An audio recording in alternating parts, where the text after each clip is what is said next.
Alrighty, what's up? We're doing something a little bit different today. Class is in session. I'm going to be talking about the INFJ, of course. Welcome to the channel. Like and subscribe if you're interested in learning about INFJs. Listen up. First thing I want to say here is everything that I'm going to talk about is from my point of view, okay? I'm speaking from experience. I am an INFJ.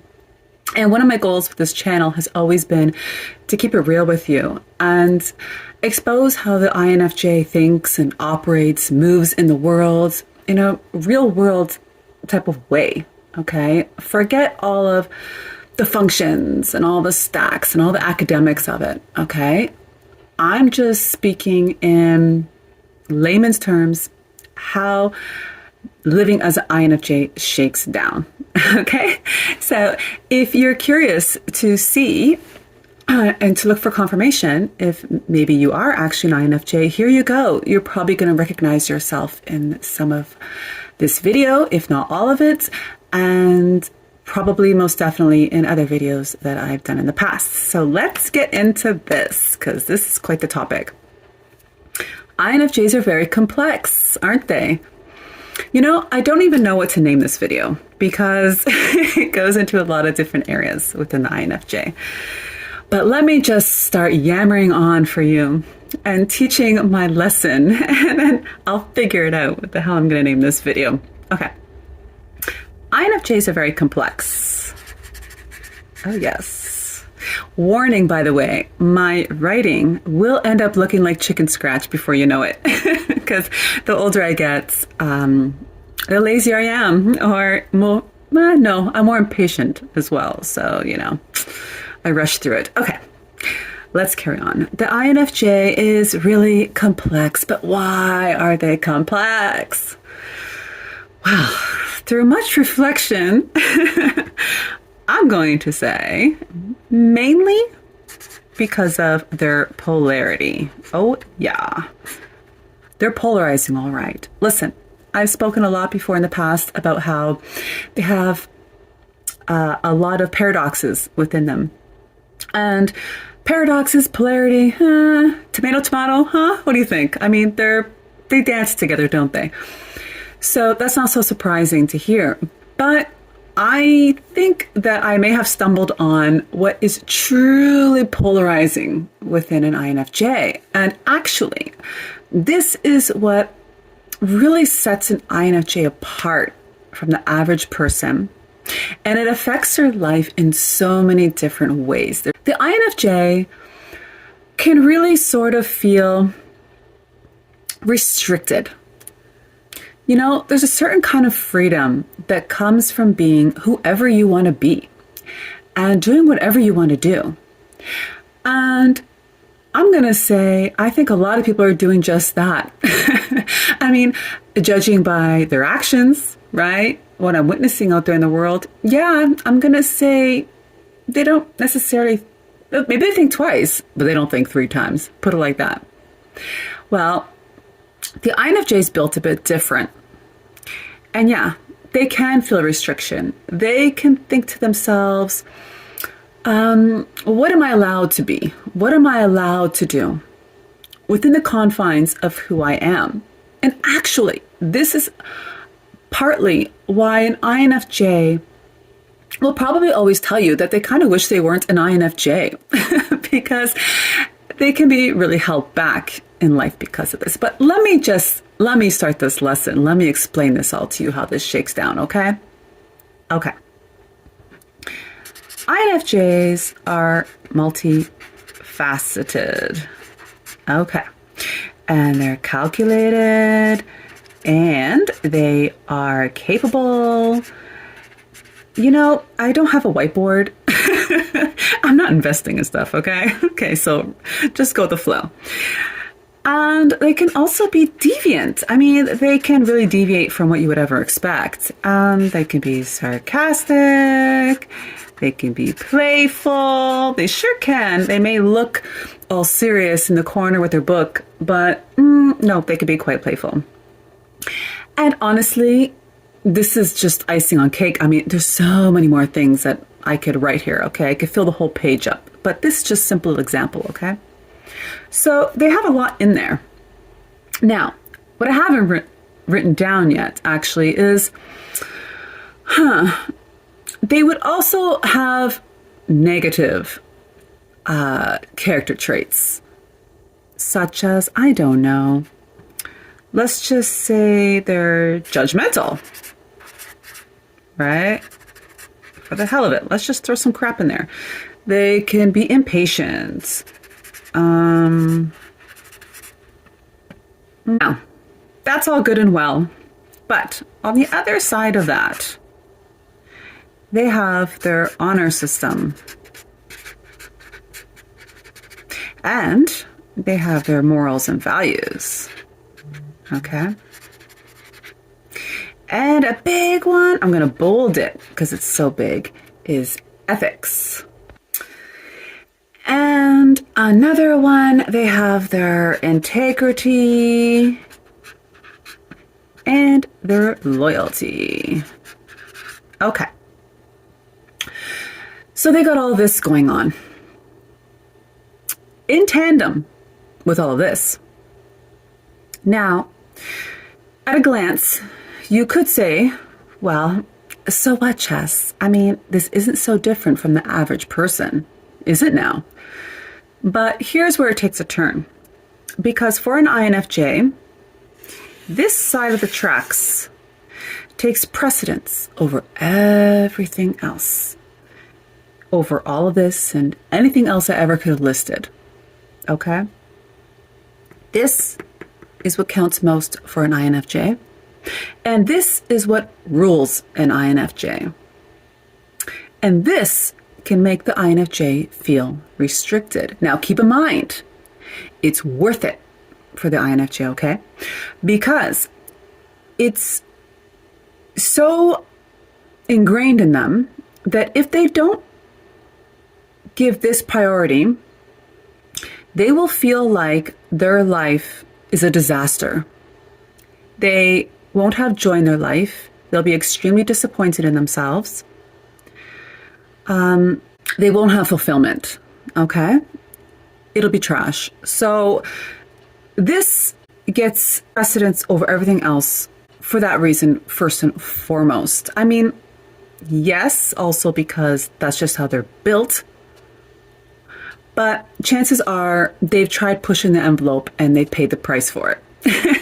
And they've learned themselves that it just doesn't feel good enough, okay, to dabble too much in other things.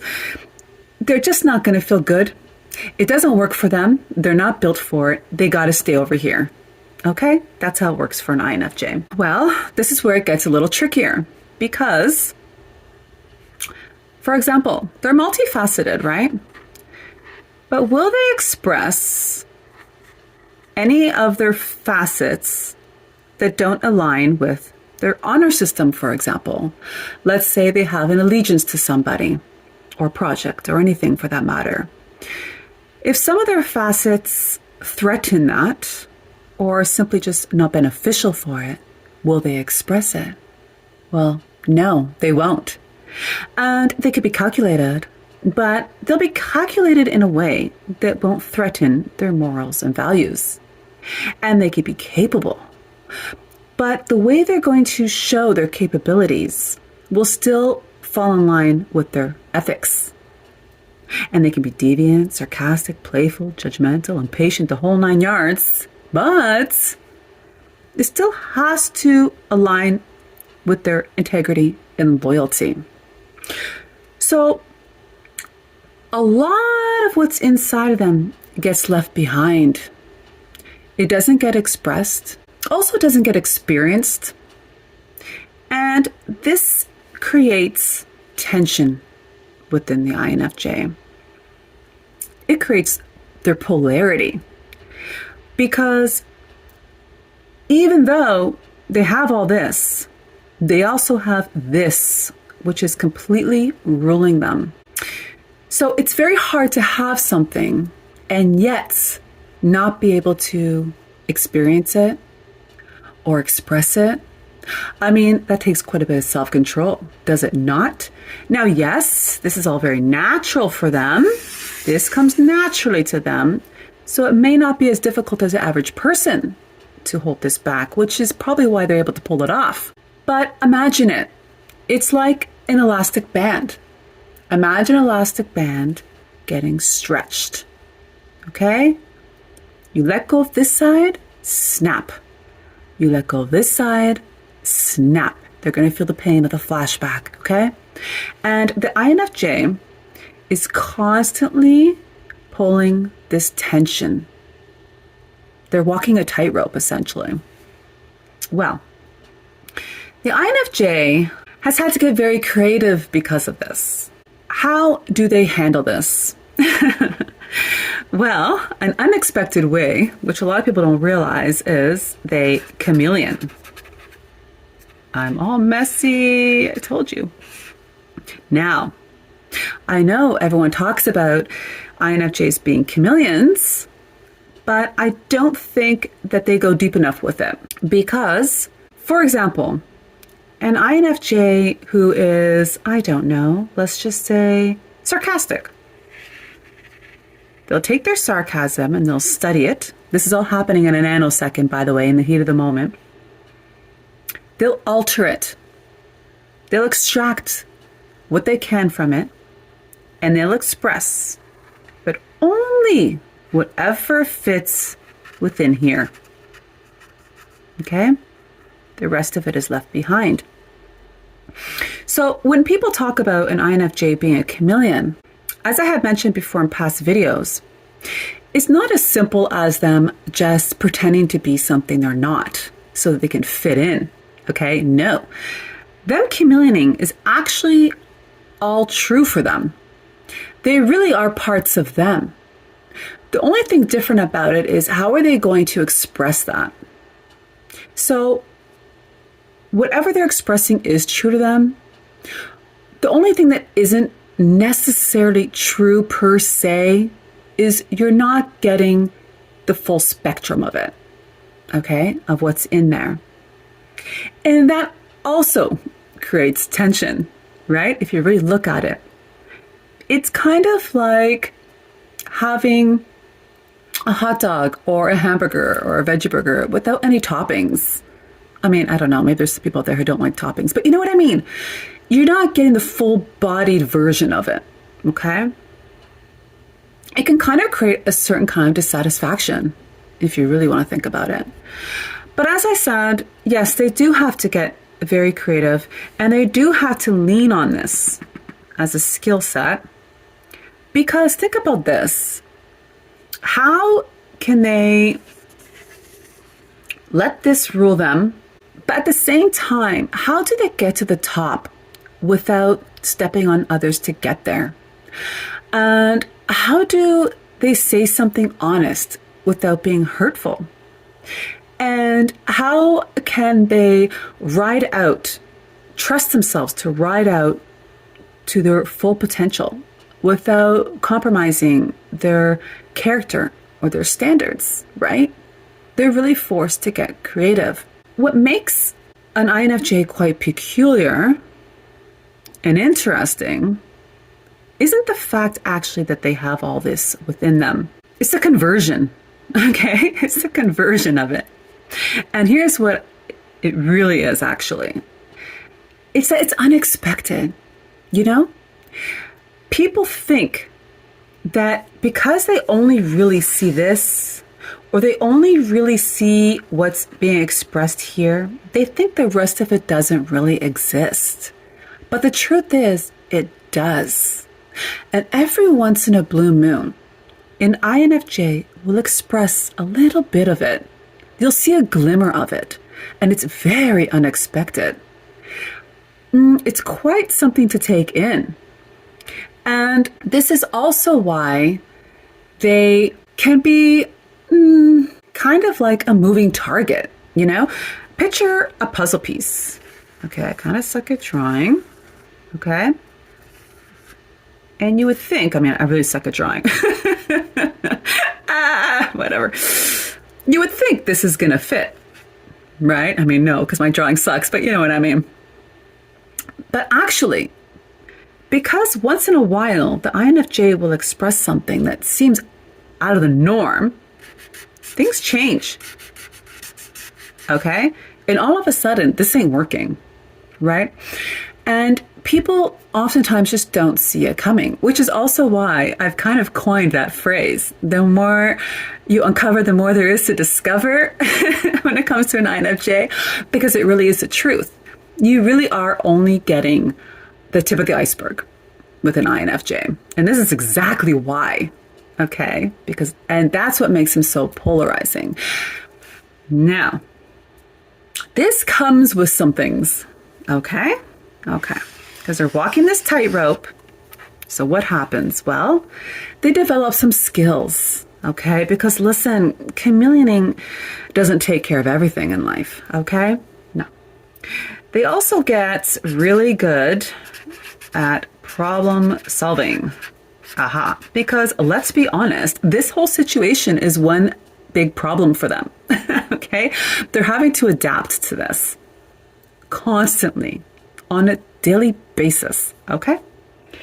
Also, they get really good at weighing pros and cons. Look at this. Look, guys, I warned you about my writing. Okay. I don't know if you can even read that. Yeah, they got to do that because they got to see what's worth it. What is worth expressing? Because listen, as I said, if they express part of what's left behind, they're going to take a hit. They're going to take a hit. And it's got to be worth it. Okay? Okay.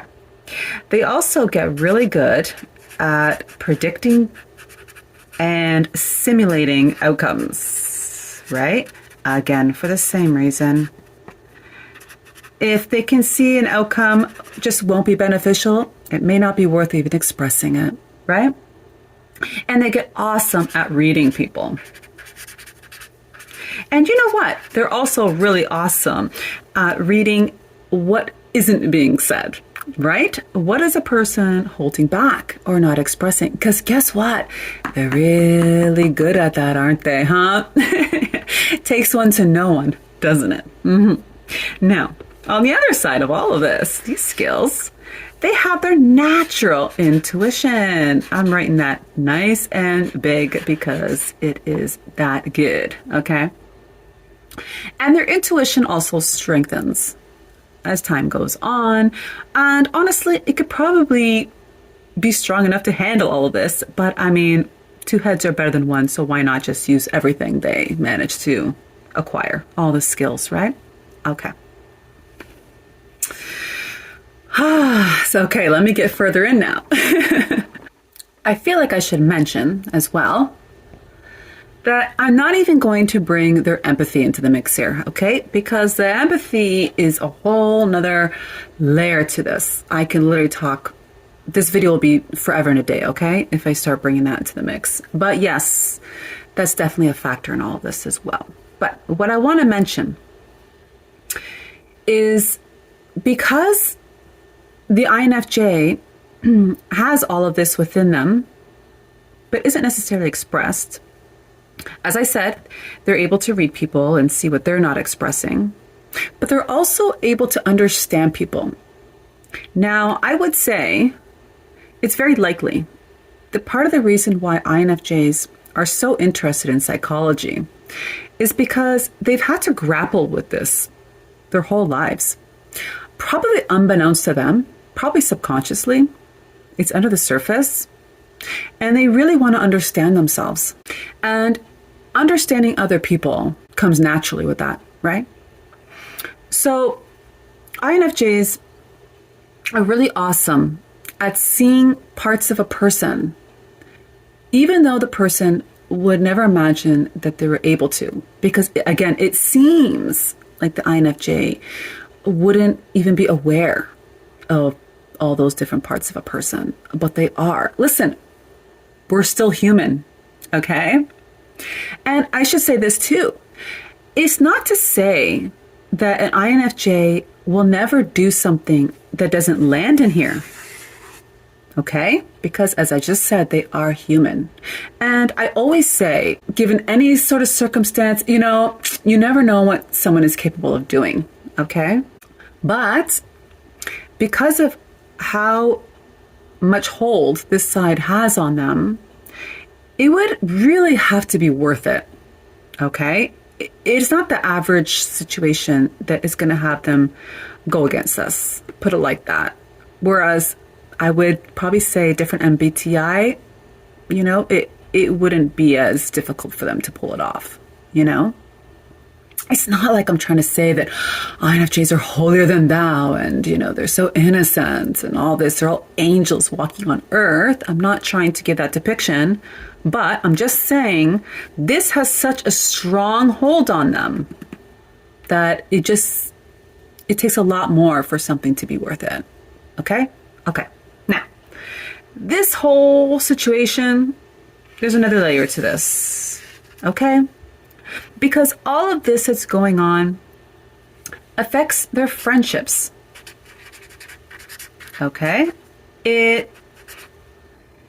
Jesus Murphy. Okay. Their friendships. Because it can be hard to make friends with people. Okay? I'm going to touch on this. Also, romantic relationships. Okay?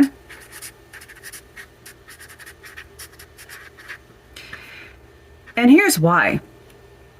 What the INFJ really needs from a friend or a romantic partner is someone who is capable of seeing everything that's inside of them that is left behind. That's right. Okay? They need a person that not only sees this, the converted part. They need someone who sees what's also left. And they need someone who is aware of everything within them. They need someone who they don't have to chameleon for, basically. Okay? That can be really hard to find. And I think that's why INFJs have a limited amount of really true friends. Okay? Which is another reason why INFJs can really appreciate other INFJs so much, because they get it, right? Who else is going to understand this more than someone who's going through the same shit? Okay? This also affects their work life. Okay? Because who are their coworkers? Are they going to be able to gel with them?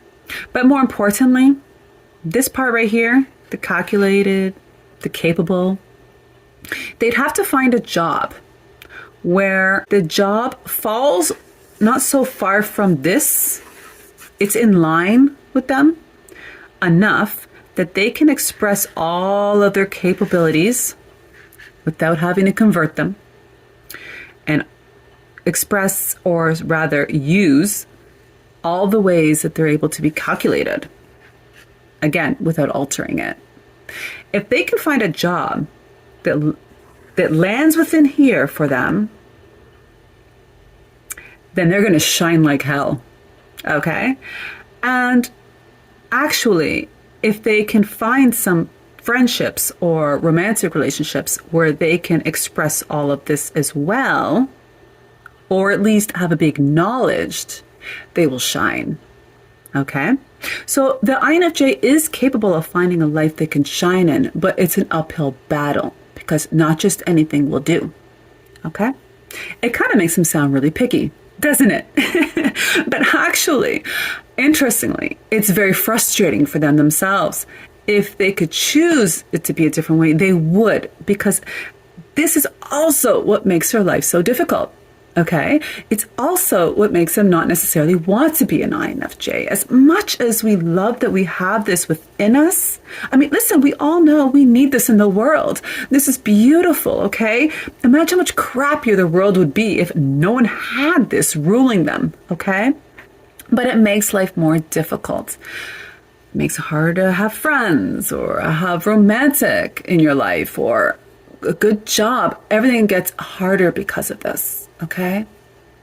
So, yeah, it's a big tricky disaster for them. But on top of all of that, the INFJ can think to themselves, who can even handle all of this, right?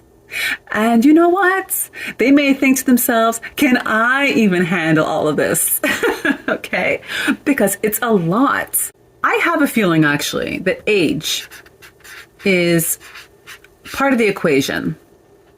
I think that if an INFJ is on this earth longer, the longer you're here, the more likely you are to think about all of this. Half the battle is honestly, I think, recognizing all of this, number one. And hell, there's probably quite a few INFJs who are watching this video right now and they're thinking, yeah, I've already thought of all of this. This isn't nothing new to me. Okay, so good for you. But I'll tell you this much. I wasn't that way. I mean, especially when I was younger. I mean, I knew things, you know, I knew it in the back of my mind. I knew I had all this going on, but I didn't necessarily put it to paper and really analyze that and really see how it affected me, right? And how it shows up in my life. So I do think that, you know, you got a better shot as you get older to really realize all of this stuff about yourself, right? But I'll tell you what else does it. It's exposure, right? I've spoken to you guys several times now about socializing, right? Because you know what?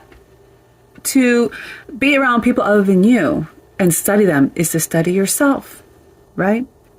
So that's really important. But what I really want to drive home, okay, what I want to finish this video off with is the antithesis to all of this. One of the things that's really going to solve all of this for you, as I said, half the battle is being aware of it, but the other half is self-love. Now, let's not act like self-love is the easiest thing in the world. I mean, every single person on this earth of any MBTI should be wanting to achieve self-love. Okay? But it's not the kind of thing you just wake up tomorrow morning, poof, and you got self-love. Okay? Self-love and self-worth is another factor by extension. Okay? Helps melt all of this. Okay? Helps melt how much you feel you need to convert, or rather hold back. Because I really do feel like INFJs kind of get in a cycle, and they get used to chameleoning perhaps more than they need to. You know, maybe they don't have to leave 50% of their sarcasm behind. Maybe, as it turns out, they can push it to 75% exposure and still stay in here. You know what I mean? And what's really going to make them do that is self-love. And also, self-love is necessary to recognize everything that is within you, even though you don't necessarily express all of it, even though this still rules you. Being aware of the fact that you still have everything else in you, you don't feel so different from other people, actually. You know, I think part of the trap is INFJs can feel so different because this takes precedence. But they're not necessarily realizing that they're not actually that different from other people, right? Because they still have everything else that everyone else has got. So you don't feel like the odd one out necessarily. I mean, at least not as much, okay? And if you were to go back into my videos, you're going to realize that a lot of them, I sound like I'm just really bigging up the INFJ, right? And you know what? This is why, okay? I'm trying to get you guys here. That's what I'm really trying to do. You know, what's interesting also is, because of this polarity within them, this can actually make them quite attractive. Yeah, I threw that under the radar, didn't I? I bet you didn't see that coming. Because, listen, that's human nature. human nature is to be attracted to polarity, okay? But also it's the fact that they're a little bit unpredictable, right? As I said before, they're a moving target. You never fully have them figured out. You know what they're like? They're like a subscription service. You know, you can get those, and like, you can get the ones that send you, I don't know, snacks from around the world. And you never know what you're going to get that month, okay? You don't know what's in the package. It's a surprise. That's kind of what the INFJ is like. And that can be really attractive. I mean, of course, this makes them very attractive too, because this is very valuable. But they also have the mystery to them. And that's actually what makes them mysterious. It's because you never quite know what all is there. Because they're not fully expressing all that's there, are they? Right? Yeah. And you can kind of feel that. You can feel that vibe a little bit from them. Anyways, all this to say, if you focus on the self-love and the self-worth, everything else falls into place for you.